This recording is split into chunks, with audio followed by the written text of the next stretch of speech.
Welcome to unique media. Himachal பிரதேசத்தில் மேக வெடிப்பு, 3 பேர் உயிரிழப்பு, 50 பேரை காணவில்லை. இமாச்சல பிரதேச மாநிலம் சிம்லாவில் ராம்பூரில் இன்று காலை திடீரென மேக வெடிப்பு ஏற்பட்டது. இதனால் அங்கு திடீரென வெள்ளம் ஏற்பட்டது. இதில் சிக்கி 50க்கும் மேற்பட்டோர் மாயமாகினர்.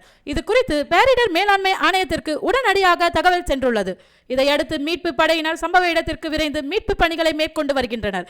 துணை ஆணையர் அனுபம் காஷ்யத், மாவட்ட காவல்துறை தலைவர் சஞ்சீவ் காந்தி உள்ளிட்ட உயர் அதிகாரிகள் சம்பவ இடத்திற்கு சென்றுள்ளனர்.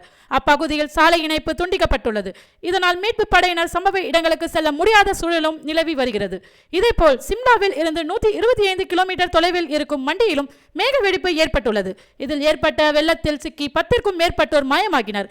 இதுவரை 3 பேர் உயிரிழந்துள்ளது தெரியவந்துள்ளது. அண்டை மாநிலம் உத்தரகாண்டிலும் மேக வெடிப்பு ஏற்பட்டு 3 பேர் உயிரிழந்துள்ளனர். இறந்தவர்கள் பானு பிரசாத், அனிதா தேவி ஆகியோர் அடையாளம் காணப்பட்டுள்ளனர்.